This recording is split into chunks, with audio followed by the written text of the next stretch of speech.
오늘 우리 주신 하나님 말씀은 사무엘하 13장 30절부터 39절 말씀입니다. 저와 여러분 한 절씩 교독하도록 하겠습니다. 그들이 달아나고 있을 때 다윗에게 이 소식이 들렸습니다. 압살롬이 왕자들을 다 죽여서 살아남은 사람이 하나도 없답니다. 왕은 일어나 자기 옷을 찢고 바닥에 쓰러졌습니다. 왕의 모든 신하들도 곁에 서서 자기 옷을 찢었습니다. 그러나 다윗의 형 시므아의 아들 요나답이 말했습니다. 내 주께서는 저들이 왕자들을 다 죽였다고 생각하지 마십시오. 암논만 죽었을 것입니다. 압살롬은 암논이 자기 동생 다말을 욕보인 그날부터 이 일을 하기로 작정했습니다. 그러니 내 주 왕께서는 왕자들이 다 죽었다는 헛소문에 상심하지 마십시오. 암논만 죽었을 것입니다. 그리고 압살롬도 도망쳤습니다. 그때 많은 사람들이 그 뒷산길에서 내려오고 있는 것을 젊은 파수꾼이 보고 왕께 알렸습니다. 요나답이 왕께 말했습니다. 그거 보십시오. 왕자들이 오고 있습니다. 왕의 종이 말씀드린 대로입니다. 그가 왕 말을 끝내자 왕자들이 큰 소리로 통곡했습니다. 왕과 모든 신하들도 몹시 괴로워하며 함께 울었습니다. 압살롬은 도망쳐 구슬왕 암미올의 아들 달메에게로 갔습니다. 그러나 다윗은 날마다 암논을 생각하며 슬퍼했습니다. 압살롬은 도망쳐 구슬로 간 뒤 그곳에서 3년을 지냈습니다. 암논의 죽음에 대한 마음이 아물자 다윗 왕은 압살롬이 몹시 보고 싶어졌습니다. 아멘. 할렐루야. 오늘도 우리와 함께 하시는 살아계신 하나님을 찬양합니다. 하나님의 놀라우신 은혜와 축복이 충만한 여러분의 삶이 되시기를 바랍니다. 사랑하는 여러분, 여러분의 삶은 건강하십니까? 저는 여러분의 삶이 건강하고 또 평안하시기를 축복합니다. 건강하다. 건강하다는 것은 여러 가지 기준을 둘 수 있겠지만 중요한 부분은 감각기관들이 제 기능을 잘 할 때 우리는 건강하다라고 말할 것입니다. 이전에 통증이 심하게 있었던 적이 있습니다. 너무나 통증이 심해서 제가 그렇게 기도까지는 아니지만 그런 생각을 한 적이 있어요. 통증이 없었으면 좋겠다. 이 통증이 너무나 심해서 정말 이 모든 통증이 느껴지지 않으면 좋겠다. 이런 마음을 가진 적이 있습니다. 하지만 순간 돌아보니까 통증이 있는 것이 건강한 것이라는 걸 깨달았습니다. 내 몸에 이상이 있을 때에 통증이 있는 것이 내 감각기관이 살아있다라는 뜻이죠. 어쩌면 통증을 안 느끼는 것이 되게 좋은 것 같지만 통증을 안 느낀다는 것은 내 감각기관이 죽어 있다는 것입니다. 내가 살아있기 때문에 또 내 감각기관이 살아있는 건강한 나의 어떤 상태이기 때문에 통증이 올 때에 아픈 것이죠. 우리의 삶이 건강하다라는 것은 이렇게 육체가 감각기관이 살아있는 것처럼 나의 육체뿐만 아니라 영과 또 혼이 그런 영적인 감각이 또 정서적인 감각이 살아있을 때에 우리의 삶이 건강하다라고 우리 말할 것입니다. 내 영적인 감각기관, 내 정서적인 감각기관이 살아있을 때 우리의 삶은 건강한 거죠. 시각이 퇴보하는 것처럼 청각이 약해지는 것처럼 분별력과 또한 판단력이 흐려지고 잘못 반응하면 우리의 삶은 안으로부터 그 문제가 생기기 시작하고 삶의 건강함을 잃어버리게 되는 것입니다. 육체는 건강할지 몰라도 영적인 또 정서적인 이 감각이 무뎌지면 우리의 삶은 건강하지 않은 것이죠. 하나님의 사람 다윗이지만 이 다윗도 넘어지는 모습을 발견하게 됩니다. 30절 31절 말씀입니다. 그들이 달아나고 있을 때 다윗에게 이 소식이 들렸습니다. 압살롬이 왕자들을 다 죽여서 살아남은 사람이 하나도 없답니다. 왕은 일어나 자기 옷을 찢고 바닥에 쓰러졌습니다. 왕의 모든 신하들도 곁에 서서 자기 옷을 찢었습니다. 소식이 들려옵니다. 압살롬이 왕자들을 다 죽였다는 소식입니다. 이 소식을 듣고 다윗이 옷을 찢고 바닥에 쓰러집니다. 좋은 리더는 현재를 잘 파악하고 미래를 잘 제시하는 사람이 좋은 리더이죠. 그렇기 때문에 리더는 판단력과 분별력 그리고 결정이 너무나 중요한 사람인 것입니다. 그래야 현재를 잘 파악하고 미래를 제시할 수 있기 때문에 그렇습니다. 이런 판단력이 흐려지고 분별력이 흐려지고 그렇기 때문에 결정을 잘못하는 리더라면 그 리더는 본인도 위기이지만 공동체를 위기에 빠뜨릴 수 있는 것이에요. 소식이 들려왔을 때의 다윗의 반응을 보십시오. 너무나도 즉흥적입니다. 이 왕자들이 다 죽었다라는 말을 들었을 때 정말 그런지를 확인해야 되는데 그렇지 않고 사실 확인 여부 없이 그냥 그 말을 고지고대로 듣습니다. 오늘 본문을 보면 결국은 왕자들이 다 죽은 것이 아니죠. 그런데 다윗은 그냥 그 소식에 그 소문에 반응을 합니다. 어제 본문이지만 암논이 다말을 범했다는 소식을 들었을 때도 다윗의 반응을 보면 21절에서 분노만 한 것을 봅니다. 어떤 일이 벌어졌을 때 그것에 대한 판단과 또한 결정을 잘 해야 되는데 다윗은 그 소식을 들었을 때 장자인 암논이 그 딸 다말을 범했을 때 그냥 분노만 하는 것이죠. 분노의 마음만 있지 이것에 대한 적절한 조치를 하지 않습니다. 이에 대한 적절한 징계와 정리가 필요했을 텐데 37절에 보면 그렇게 하지 않고 오늘 37절 말씀해 보시면 다윗은 날마다 암논을 생각하며 슬퍼했다 이렇게 기록합니다.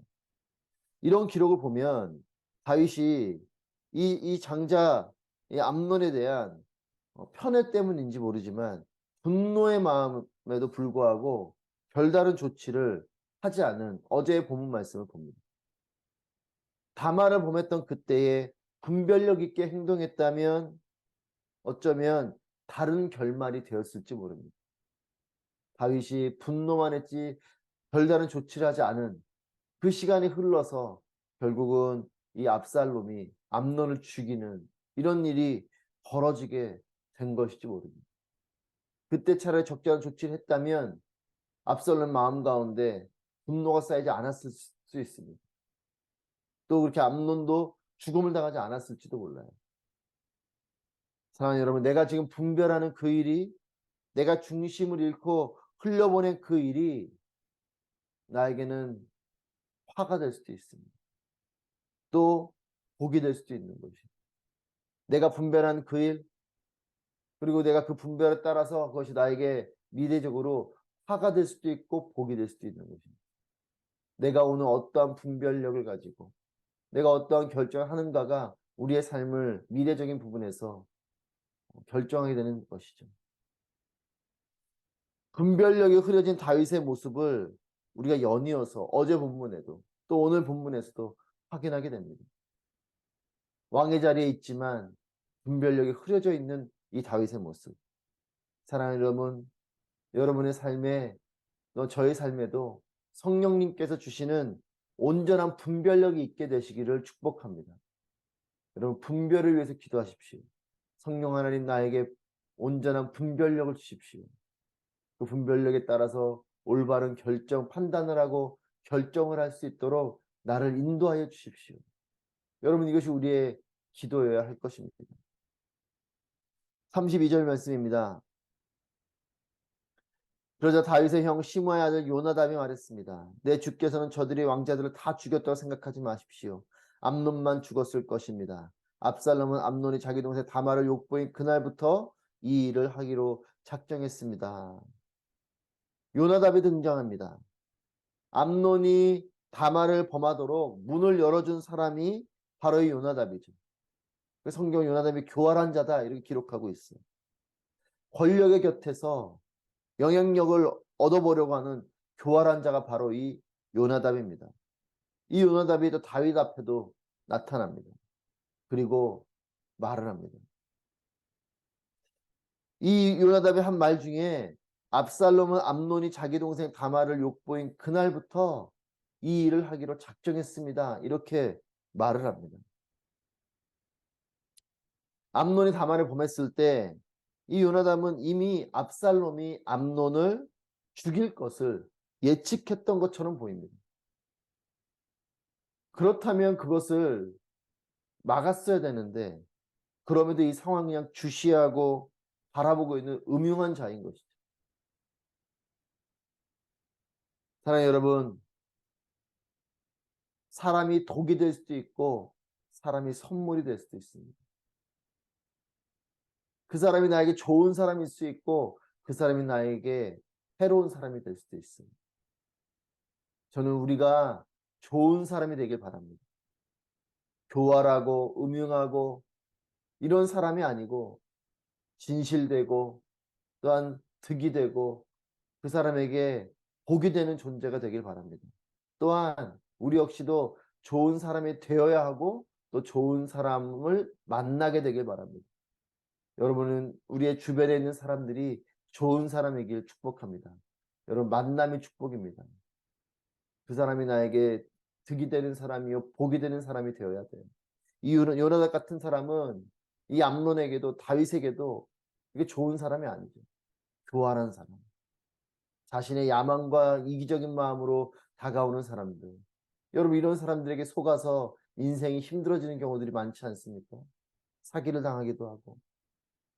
여러분 진정한 복된 사람, 나에게 득이 되는 사람 이런 만남이 있게 되기 바랍니다. 여러분 그렇기 때문에 사람을 만나는 것도 분별력인 것이 그 사람이 어떤 사람인지 분별할 수 있는 것이 그렇기 때문에 중요한 것이죠. 분별력이 없으면 속는 것이죠. 저는 우리가 이런 좋은 사람, 이런 요나단 같은 사람이 아니라 정말 좋은 사람이 되길 바라고 또 우리 역시도 좋은 만남이 있길 바랍니다. 암논을 죽이고 나서 이제 압살롬은 도망을 칩니다. 암논이 죽었습니다. 압살롬도 도망을 쳤습니다. 장자도 잃었고 압살롬도 사라졌습니다. 밧세바 사건으로 이 성적 범죄와 살인의 범죄가 이 다윗에게 들어온 것처럼 이 다윗의 아들들 사이에서 성적인 범죄가 일어났고 또한 살인죄가 펼쳐지게 됩니다. 다윗에게 들어온 이 죄가 아들들에게 대물림된 것을 보게 돼요. 사랑하는 여러분, 축복이 대물림되는 가정이 되시기를 축복합니다. 특별히 5월이 또 가정의 달인데 우리의 가정이 복이 흘러가야 됩니다. 이렇게 죄가 반복되는 죄가 대물림되는 가정이 아니라 축복이 하나님의 놀라우신 은혜가 하나님의 영적인 가치가 대물림되어야 되는 것이죠. 사랑으로 손해도 보고 희생도 하시기를 바랍니다. 내가 사랑하는 것이 때로는 손해볼 때가 있어요. 이것이 희생일 수도 있습니다. 하지만 사랑하는 여러분, 이와 같은 사랑이 축복의 씨를 뿌리는 일이 되는 것임을 기억하십시오. 내가 이기적으로 교활하게 사는 것, 그렇게 해서 뭔가 좀 이득을 더 보는 삶, 여러분 그렇게 사는 것이 그 순간에는 나를 부유하게 하는 것 같고 세상을 잘 사는 것 같지만 그것이 자녀들에게 대물림 될 수 있어요. 오히려 사랑하지만 때로는 그렇게 손해도 보지만 그 사랑이 그 손해봄이 그 희생이 우리 자녀들에게는 축복의 씨가 되고 축복의 열매가 될 수 있습니다. 사랑하는 여러분 오늘도 우리가 그런 축복의 씨를 뿌리는 삶이 되길 바랍니다. 축복의 대물림 되는 가정이 되어야 돼요. 여러분들의 건면하고 축복합니다. 우리의 가정 가운데 있는 모든 악한 것들은 그 뿌리가 다 뽑히고 끊어지고 우리의 때에 끊어지고 자녀들을 향해서 축복이 하나님의 은혜가 대물림되고 그것이 반복되어져 가는 신앙의 계승과 하나님의 축복이 대물림되는 그런 가정이 되기를 바랍니다. 37절 말씀입니다. 압살롬은 도망쳐 그술랑 암미울의 아들 달메게로 갔습니다. 그러나 다윗은 날마다 암논을 생각하며 슬퍼했습니다. 아들을 향한 사랑은 아름다운 것이죠. 죽은 암논을 생각하면서 슬퍼하는 다윗의 모습은 당연한 아버지의 모습일 것입니다. 그러나 압살롬도 아들이고 다말도 딸입니다. 압살롬이 이 암논에 대해서 분노하고 있는 그 마음, 또 다말이 그렇게 수치스러운 일을 당한 것에 대한 이 수치, 이것에 대한 다윗의 어떤 조치는 없고 암논에 대한 마음만 있는 이런 모습이 된다면 이것은 문제가 있죠. 암논에 대한 다윗의 태도가 어쩌면 압살롬에게는 차별로 여겨졌을지도 모릅니다. 그래서 도망을 쳤을 수도 있어요. 아버지가 이 암논을 편애하고 사랑하는데 그 암논을 죽였으니 나를 가만두지 않을 것이다. 이런 마음에 압살롬이 멀리 도망갔을지도 모릅니다. 날마다 암논을 생각하며 슬퍼한 이 다윗의 태도와 마음을 보면서 우리 역시도 편애하는 이런 사랑이 아닌 공평한 사랑을 해야 되는 것이죠. 39절 말씀입니다. 암논의 죽음에 대한 마음이 아물자 다윗 왕은 압살롬이 몹시 보고 싶어졌습니다. 암논에 대한 마음이 아물고 나서야 그제서야 압살롬이 몹시 보고 싶어졌다라고 성경은 기록을 합니다. 굳이 37절에서 암논을 날마다 생각하며 슬퍼했다고 기록하고 암논의 죽음에 대한 마음에 아물고 나서야 압살롬이 보고 싶었다라고 왜 기록을 했겠습니까? 이 암논에 대한 특별한 차별적인 사랑이 있었다는 것이죠. 그 마음이 괜찮아지고 나서야 압살롬을 보고 싶은 것입니다. 사라진 아들, 이 압살롬에 대한 마음이 이 암논에 대한 마음이 아물고 나서 생각이 나는. 여러분, 암논을 향한 차별적인 사랑을 여기서 엿보게 되는 거죠. 하나님의 사랑을 배우는 우리가 되기를 바랍니다. 하나님의 온전하신 사랑을, 공평하신 사랑을, 완전하신 사랑을 배우는 저와 여러분 되시길 축복합니다. 모두를 향한 공평한 사랑이죠. 하나님은 모두를 향해서 공평한 사랑을 하시는 분이십니다. 그리고 그 사랑은 죽기까지 사랑하시는 희생과 그런 생명을 주시는 사랑인 것이죠. 인간의 사랑은 때로 상처를 주고 상대방을 힘겹게도 하지만 하나님의 사랑은 싸매어 주시고 살려주시는 사랑인 것이에요. 사랑하는 여러분, 인생은 선택의 연속입니다. 거룩한 선택을 하시고 사람을 살리는 선택을 하시고 복을 가져오는 선택을 하시는 여러분이 되시기를 축복합니다. 좋은 사람을 만나십시오. 그리고 또 내가 좋은 사람이 되어서 좋은 동역자의 축복이 넘치는 그런 은혜가 있기를 바랍니다. 하나님을 통해서 사랑을 다시 배우고 내 삶에 그 사랑을 닮은 행함이 있게 되기를 축복합니다. 평생의 영적인 눈과 귀와 입이 강건해서 하나님의 기쁨과 또한 세상의 축복의 통로가 되는 저와 여러분의 삶이 되시기를 주님의 이름으로 축복합니다.